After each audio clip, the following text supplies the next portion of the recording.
that the Supreme Pontiff of Hinduism was coronated as the incumbent emperor of Suryavamsha Surangi Samrajyam. The Supreme Pontiff of Hinduism has also been coronated as the 23rd Guru Mahasannidhanam of Dharma Mukti Swargoparamadina. In the year 2012, the Supreme Pontiff of Hinduism was coronated as the 293rd President Jagat Guru Mahasannidhanam of Kailas Sonatha Shyamala Pita Satyam. In the same year, the Supreme Pontiff of Hinduism was also coronated as the Mahamandaleshwar, which is the supreme spiritual head of the Mahanirvani Akhada, which is the largest apex monastic order in Hinduism. In the following years, the Supreme Pontiff of Hinduism was also coronated as the 1008th Acharya Mahamandaleshwar, which is the head of all spiritual leaders of the Atal Akhada, which is the ancient most apex body of Hinduism. And in the year 2015, the Supreme Pontiff of Hinduism was elected as the Supreme Pontiff of Hinduism by a congregation of over 1,000 Hindu leaders and pontiffs.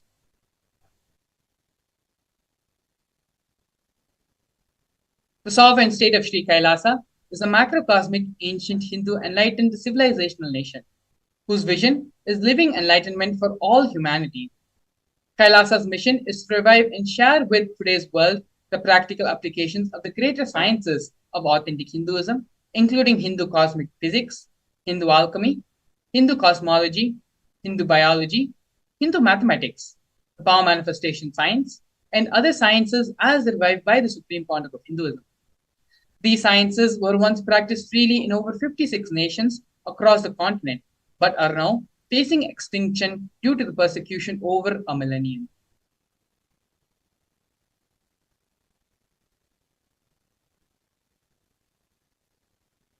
We are now going to be seeing the various Uniting Nations initiatives. The 108 Sri Kailasa's Uniting Nations initiatives are the 108 different initiatives taken up by the Sri Kailasa Uniting Nations, supporting a variety of humanitarian services which collectively allow for the creation of an enlightened, peaceful, sustainable, equitable, resilient, and thriving world.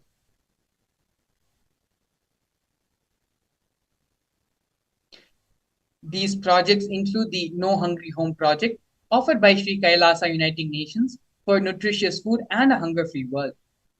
Over the past 27 years, more than 1 billion meals have been served by Sri Kailasa.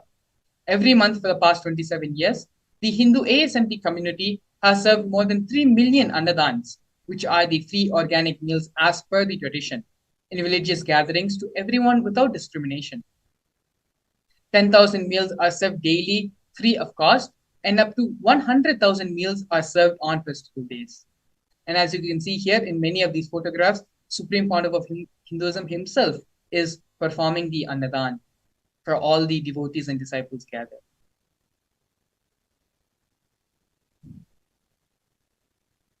Here we can see during the pandemic, Kailasa's Protective and Preventive COVID Care Center, offered by Sri Kailasa Uniting Nations for affordable and holistic healthcare. Pandemic is an event, a worldwide event, which has affected the whole world in various different levels. The Supreme Pontiff of Hinduism is the only one thinking ahead and giving a place of refuge for the world during such a difficult time. The Supreme Pontiff of Hinduism converted his monastery campuses into a multi-layer quarantine facility, free for all people, regardless of any differences in age, gender, caste, creed, ethnicity, color, or socioeconomic status. Food, shelter, internet, and all the basic facilities, including free medical care, were provided for an indefinite period amount of time. More than 30 million citizens followed Kailasa's 28-day spiritual regime in the year 2020.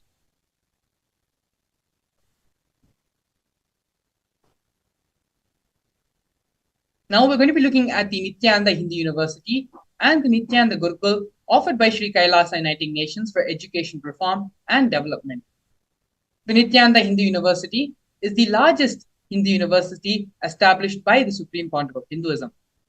The Nithyananda Gurukul, which was inaugurated on the 2nd of October 2006 by the Supreme Pontiff of Hinduism, is for the revival of the ancient Adishaivite Guru-disciple education system, which is the authentic knowledge transmission system based on enlightenment. Nithyananda Hindu University has more than 20 million enrollments and over 7,000 free courses, as well as extended campuses in more than 150 countries.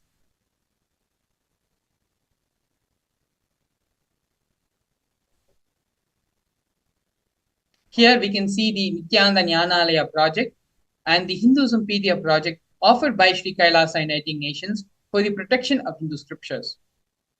The Nithyananda Hindu Jnanalaya project was established by the Supreme Pontiff of Hinduism to collect and preserve the 1 billion Hindu scriptures while ensuring that knowledge is made accessible and shared free of cost to all, collecting and preserving 1 million source books on Hinduism.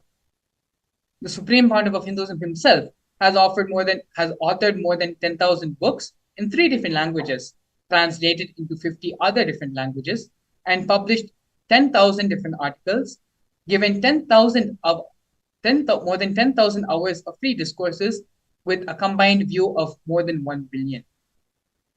In the Kailasa's Hinduismpedia project, the Supreme Pontiff of Hinduism has collected more than 15 terabyte of digital books and rare manuscripts from all the 19 surviving epitams, ancient muds, and ashrams.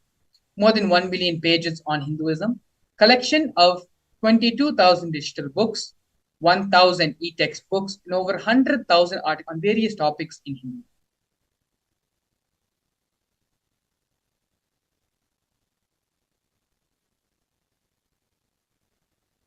Here we can see the conferences for world peace offered by Sri Kailasa Uniting Nations for global peace and religious harmony. And in the year 2009, the Supreme Pontiff of Hinduism organized a month-long peace walk covering 1,000 kilometers and 1,000 villages to bring together in harmony from all walks of life to promote feeling connection and oneness among the people. During the walk, health camps were conducted in villages along its path.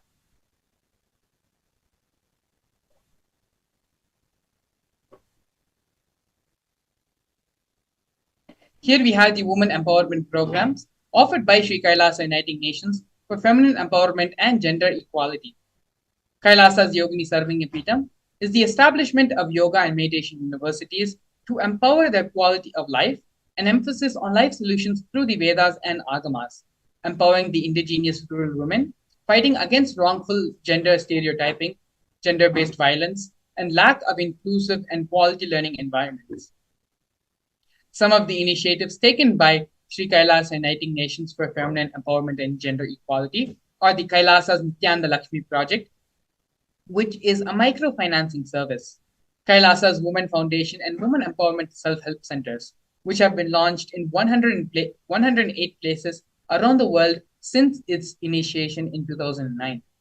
Kailasa's Ankita program, which is providing foundational literacy about working of basic community services and infrastructure establishments.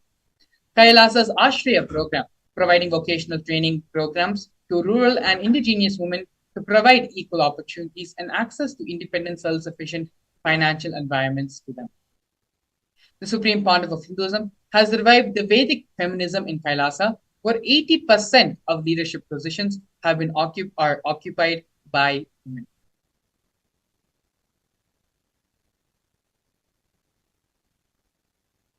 Here we can see the Nithyananda Yoga offered by Sri Kailasa Uniting Nations for yoga.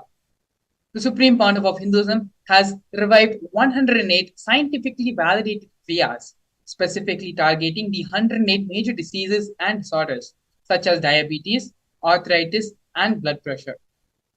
The revival of the ancient traditional forms of yoga, where the Supreme Pontiff of Hinduism has revived the ancient pole yoga, which is the Shivastambha yoga, and rope yoga, Kundalini Rajju yoga, in which yogic asanas, postures, and weight balancing techniques are performed to create the yogic physiology, aligning it to the cosmic geometry that manifests superconscious powers.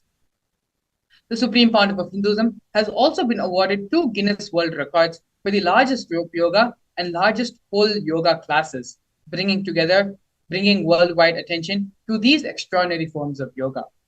These 2 Guinness World Records have been established on the 30th of September and the 3rd of October in the year 2017.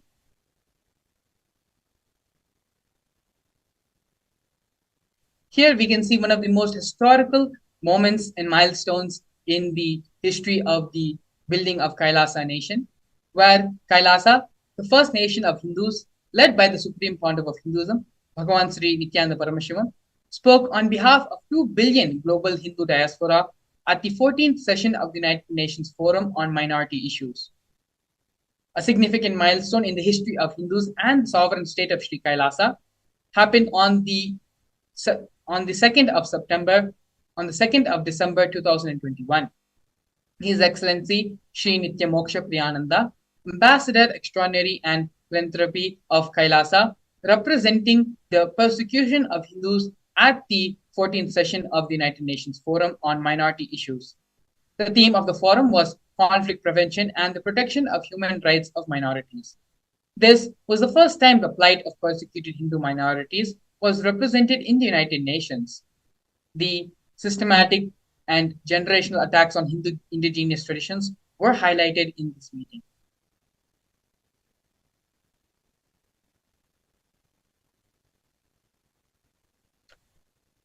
Here we are seeing the various torture and murder attempts by the state and non-state actors on the Supreme Pontiff of Hinduism and on the Nityananda Sangha on Kailasa. Over 70 assassination attempts have been made on the Supreme Pontiff of Hinduism, all physical attacks in India and abroad. More than 40 attacks on community members, destruction of monasteries and temples.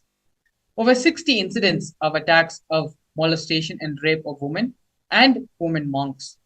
Intense lawfare through the 100 false legal cases being put on the Supreme Pontiff of Hinduism, all but one have been dismissed.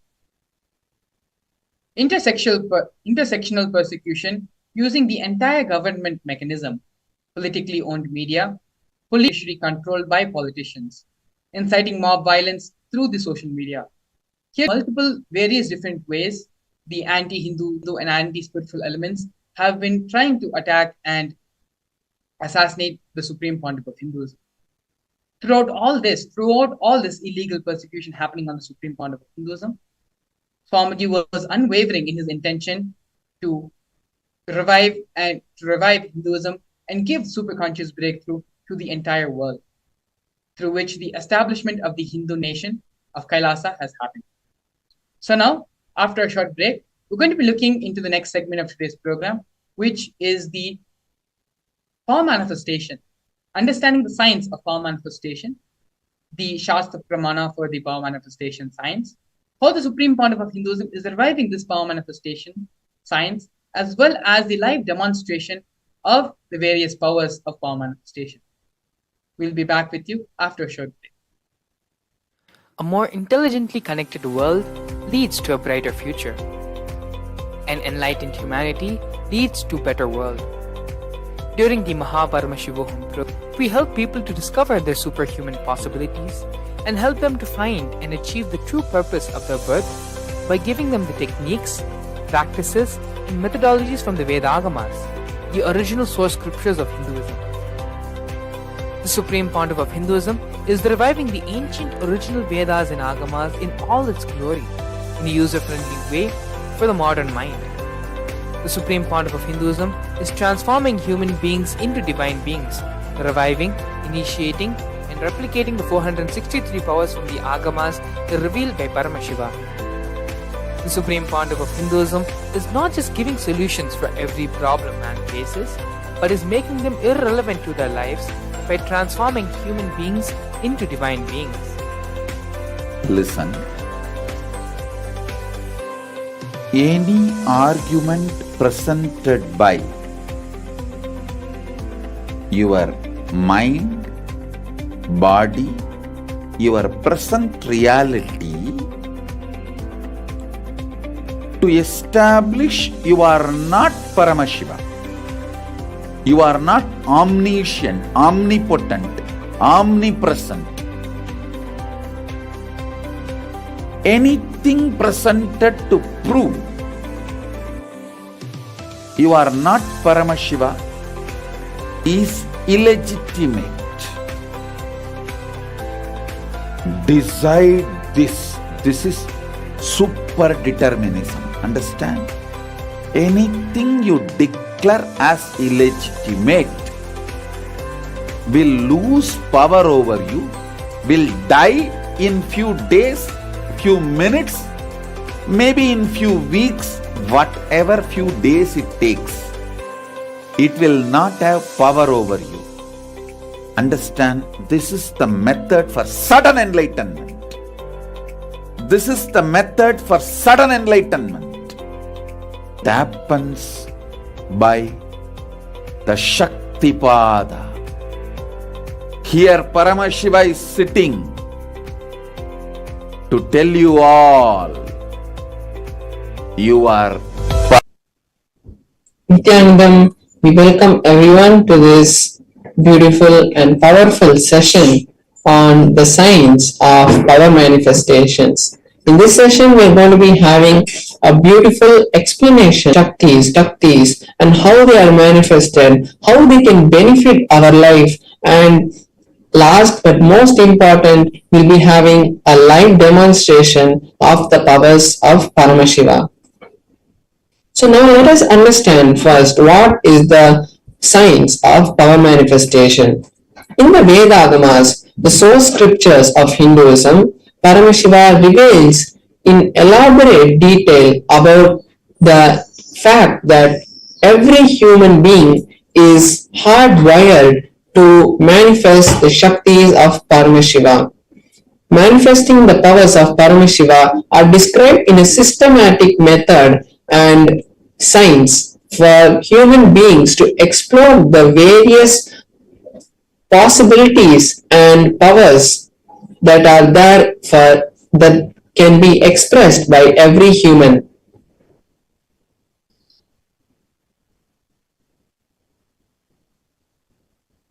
Now we'll be seeing what is the difference between Shaktis and Siddhis, because this is a very common topic which everyone gets confused. Shaktis are expressed from the space of oneness, from the space of enlightenment, as a side effect of feeling connection with the extraordinary divinity or the supreme Paramashiva. And whereas the Siddhis are powers that are manifested while you are on the path of enlightenment and you are doing tapas. Shaktis are of Paramashiva, and when Paramashiva manifests through an ordinary human, these are Shaktis. Whereas Siddhis are not permanent, and Shaktis manifest from the space of initiation. When the Guru directly initiates us into the Shaktis, we start manifesting powers, whereas the Siddhis manifest when we do tapas and distract us from the path of enlightenment. Now we are going to be seeing the main validation of how these powers have been scientifically tested and are foolproof.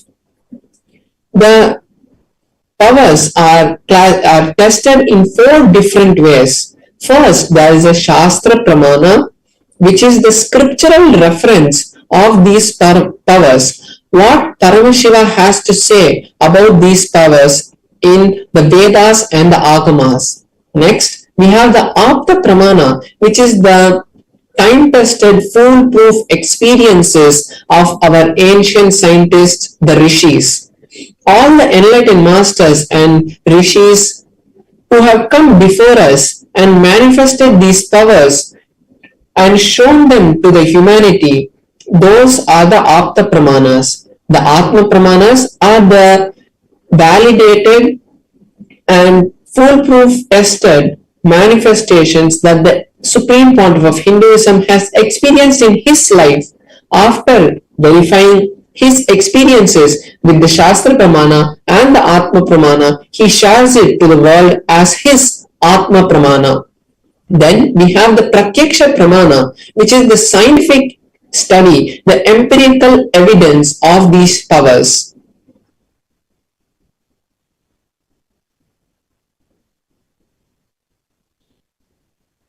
Now we're going to understand from where do these Shaktis come.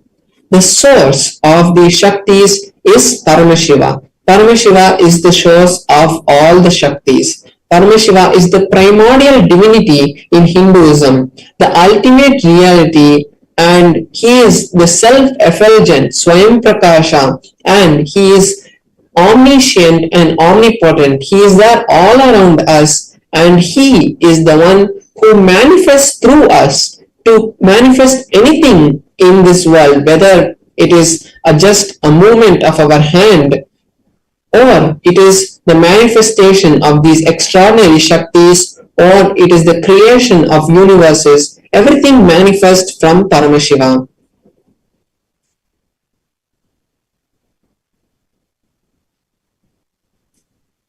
Now, the truth about the Shaktis is that when the Jnana, the ultimate truths, is mapped into our consciousness, the Prajna, and when it manifests, it is called Prajnana. And this is the ultimate truth of how the powers are manifested.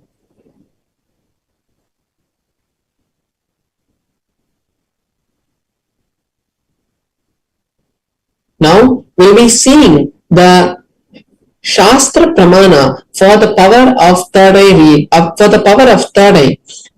The power of third eye is not just the power to read a piece of paper that is there in front of us. It is the power that exists in the intra-organ, called the third eye, called the Agnya Chakra, and that is the organ from which all these powers manifest, whether it is body scanning, remote vision, consciousness over matter, any power that manifests actually happens from our third eye center.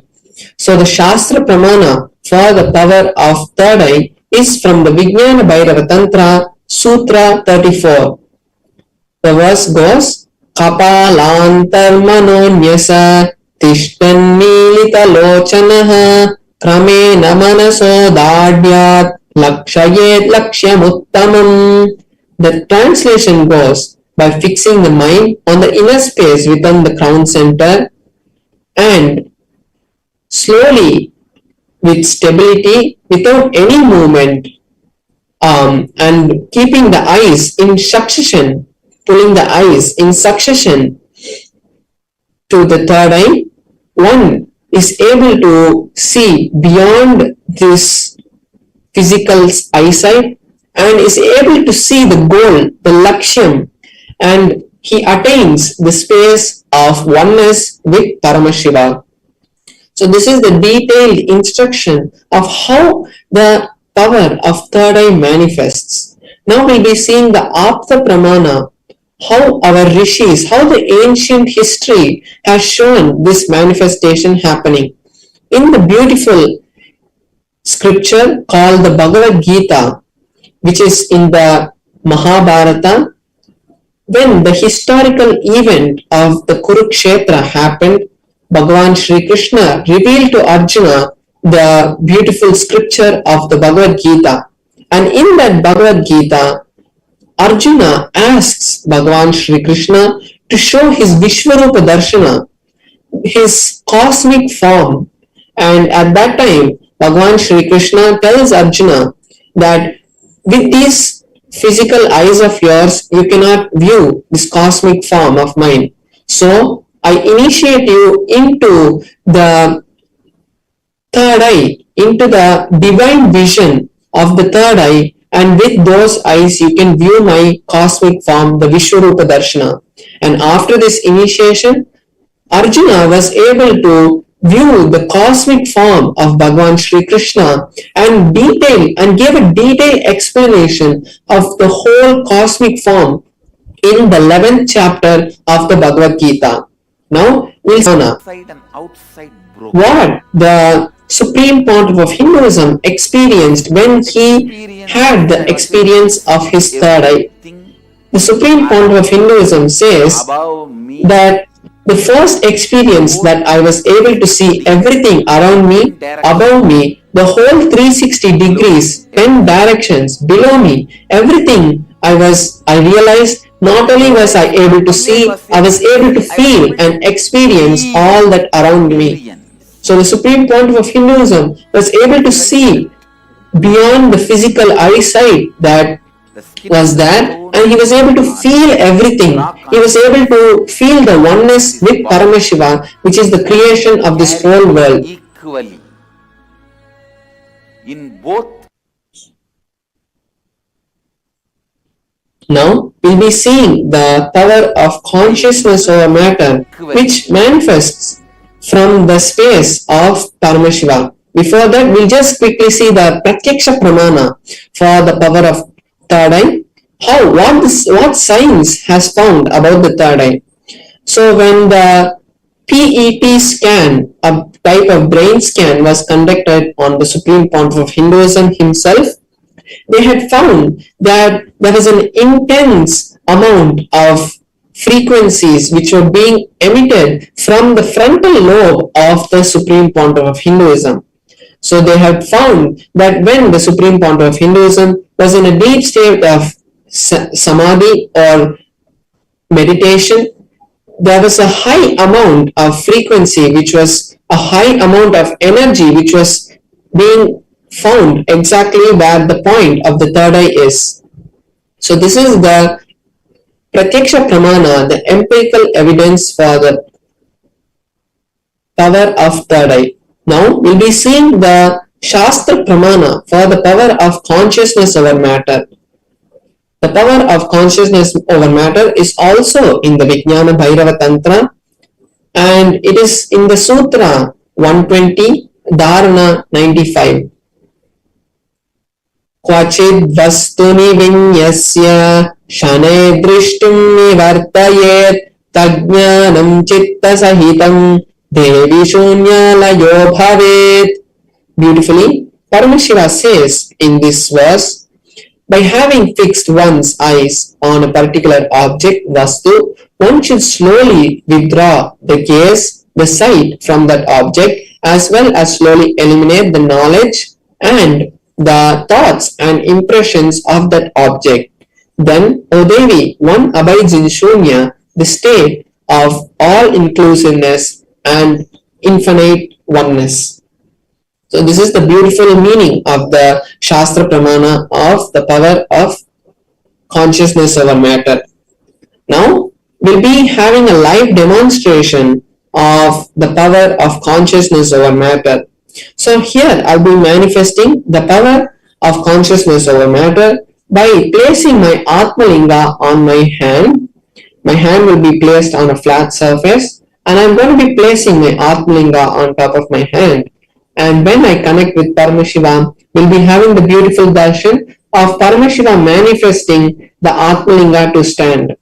So just before we enter into the power, I'll be showing my hand also in a close-up camera so that all of us can see how the Atmalinga is standing, and how in my hand there is no strings or any other thing which is attached.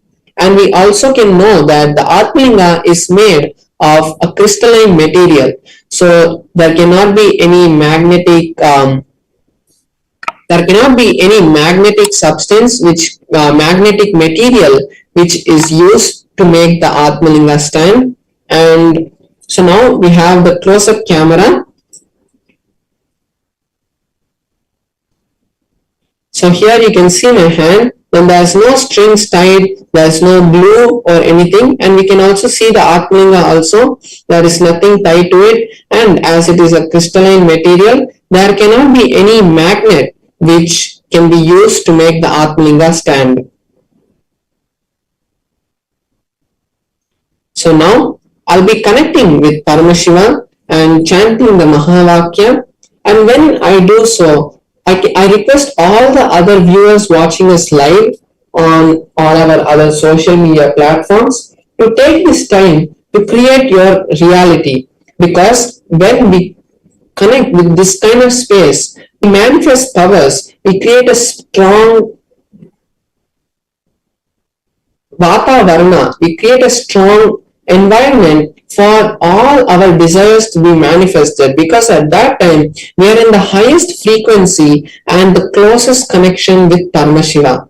So any desire, any boon you want from Paramashiva, just start posting them in our chat, and automatically you will see that these realities start to manifest, because it is not us who manifest these powers. It is directly Paramashiva flowing through us which causes these powers to manifest. So now I'll be chanting the Mahavakya, and all of you can also join along with me and chant the Mahavakya. Om Nithyananda Paramashivam. Om Nithyananda Paramashivam. Om Nithyananda Paramashivam. Om Nithyananda Paramashivam. Om Nithyananda Paramashivam. Om Nithyananda Paramashivam. Om Nithyananda Paramashivam.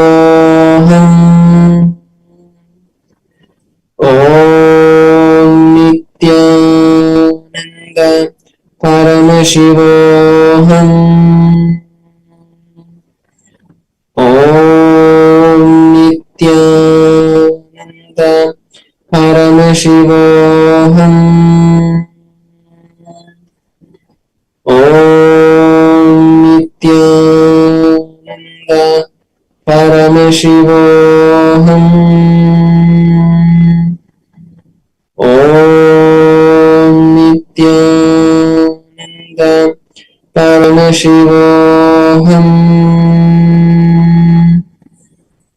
Om Nithyananda Paramashivam.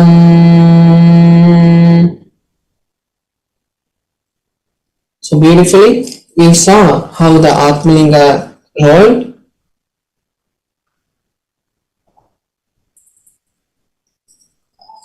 Now, we have all seen the beautiful manifestation of the power of consciousness over matter, and now we'll be moving on to the next segments where we'll be learning more about various other sciences about our life, how to improve our life, and how to ultimately reach Paramashiva. So stay tuned. After a short break, we'll be back with you with various other programs and events on teaching you how to create Paramashiva in your life. Thank you, Nithyanandam.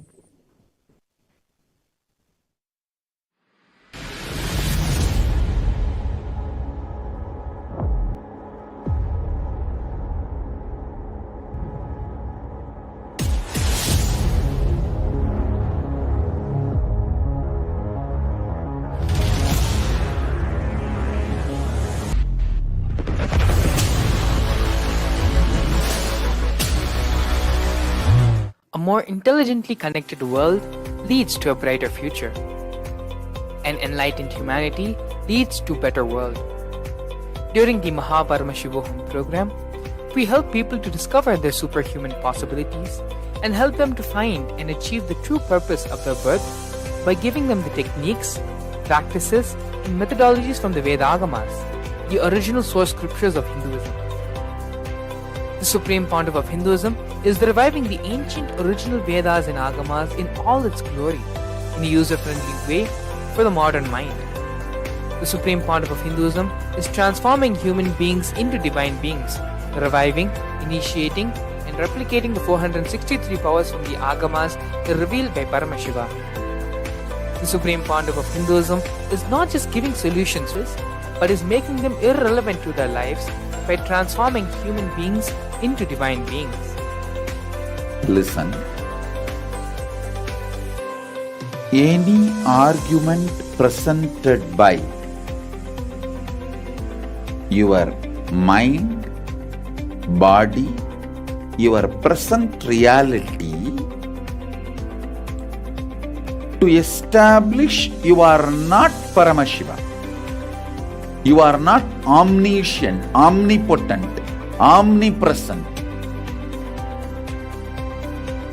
Anything presented to prove you are not Paramashiva is illegitimate. Decide this. This is super determinism. Understand? Anything you declare as illegitimate will lose power over you, will die in few days, few minutes, maybe in few weeks, whatever few days it takes. It will not have power over you. Understand, this is the method for sudden enlightenment. This is the method for sudden enlightenment. It happens by the Shaktipada. Here Paramashiva is sitting to tell you all, you are Paramashiva, you are me, with Shaktipada and Shaktinipada. The Dvitiya Vinyasa Krama is an extensive and thorough yoga sequence to prepare your body to receive the experiences being given. Yes, we're back. Beautifully, we saw the power manifestation demonstration done by Sri Paramashananda Maharaj, where he was able to make the Atmalinga stand in his hand with the grace and blessings of the Supreme Point of Hinduism. We are now going to be entering the next segment of today's program, which is understanding who is Ardhanareeshwara. What is the Ardhanareeshwara Murti? It is this Bhava Darshan which the Supreme Point of Hinduism is going to be gracing all of us today. Ardhanareeshwara Murti is the pure manifestation of the cosmic union of Paramashiva and Parashakti, the manifestation of Tantric enlightenment.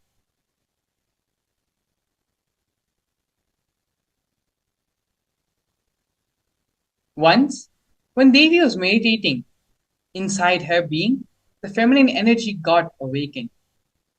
The 10th day of the Kartikeya Brahmotsvam, Devi becomes part of Shiva, Ardhanareeshwara, and liberates the whole cosmos.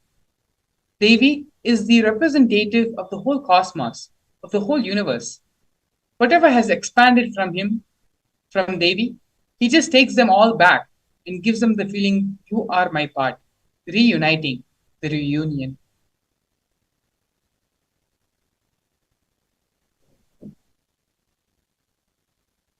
So, all the lamps which has become different have now become one.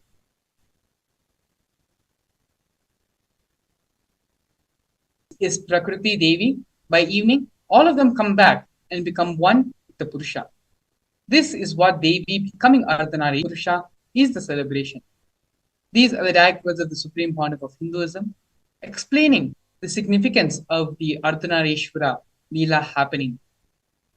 We are now going to be watching a series of satsangs where the Supreme Pontiff of Hinduism directly expands on this topic of who is the Ardhanareshwara Murti, its significance, and by meditating, having the darshan upon the Ardhanareshwara Murti, what is the space of completion and superconscious awakening that can happen in us. Please stay tuned. We will now be entering into the satsang. You can all actually sit straight and be in the meditative space of listening.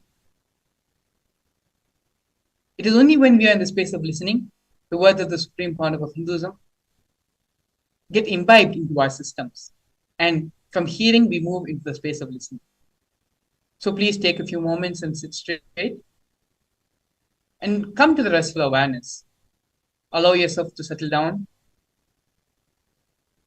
and give your complete listening to Swamiji. Let us now get ready and watch this video.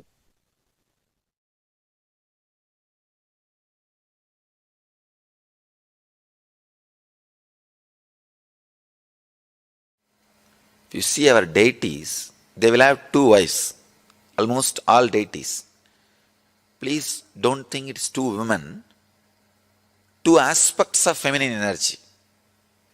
One, the aspect which gives the fulfillment, physical pleasure.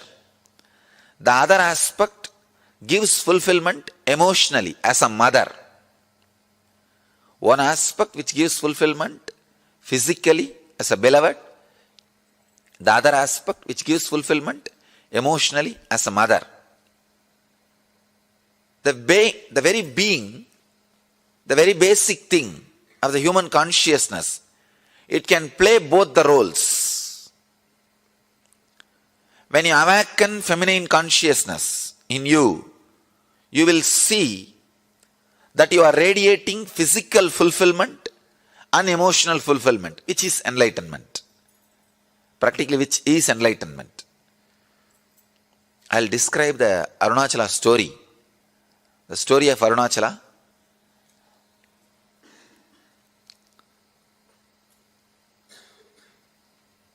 The whole Arunachala story is story of woman, story of feminine energy. The story says that Devi was meditating and inside her being, the feminine energy got awakened. Please understand, not masculine. Feminine energy got awakened. She became Ardhanareeshwara. The description exactly it says, in Devi, the feminine energy is awakened and she became Ardhanareeshwara. Means half male, half female.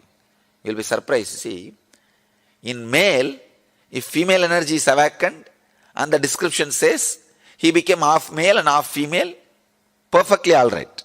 You can understand. But the story says, in Devi, the feminine energy, the feminine Shakti is awakened and she became Ardhanareeshwara. Means, when a woman experiences fulfillment, she experiences her beloved aspect and mother aspect completely. The beloved aspect and mother aspect. Please understand. If you are just beloved, you will be materialistic, outgoing. If you are just mother, you will be introvert, caring, compassionate. But both the aspects awaken a new consciousness in you. I can say complete fulfillment.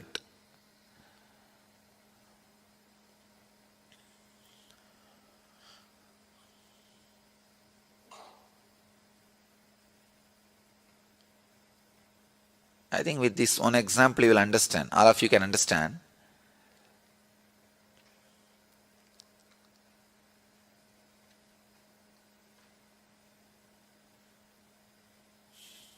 With this one example, all of you will be able to understand that mother and beloved dimension.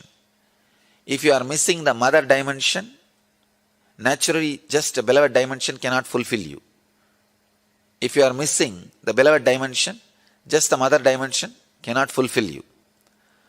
The body and emotion, both will have fulfillment only when you experience both the dimension. A person who can experience and express both dimension is Ardhanareeshwara. Please understand, Ardhanareeshwara does not mean just half male, half female. Ardhanareeshwara is the person who experience both dimension of feminine qualities. Both dimensions of feminine qualities. When a man becomes enlightened, he becomes a leader.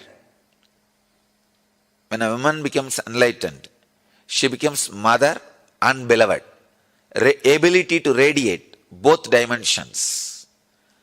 So the Arunachala story describes Devi. She expressed her both dimensions. That is why she became Ardhanareeshwara. She experiences and radiates Ardhanareeshwara consciousness. Each one of you were carrying the feminine energy. awakening that feminine energy is enlightenment. Please understand. The first introduction to Tantra, I'll get the sutras and read the sutras to you guys. You will be surprised. First introduction to Tantra. Shiva has spoken 64 Tantras. 64 Tantras and around 60,000 sutras. Please understand, I commented only on 112 sutras. But Shiva has spoken 60,000 sutras. The first introduction he tells, whoever listens, let you all become Devi. Only then you can understand this sutra, this techniques. He says very beautifully, he gives us a meditation technique. Even the brain setup, even the thinking, the body, physical body language, the mental setup, whatever you know as feminine consciousness, women, meditate on that. Please understand. He says you can't actually completely understand the women consciousness, even if you are a woman. Even if you think you are a woman. So the feminine consciousness, I have to use two different words. Feminine consciousness, women body. Women body has a more possibility for feminine consciousness. That does not mean just because you are in the women body, you experience or express feminine consciousness. When Shiva starts the Tantra, first thing he says, intensely meditate on the feminine consciousness. Whatever idea you have about the feminine consciousness, live. And Ramakrishna, he practiced this technique.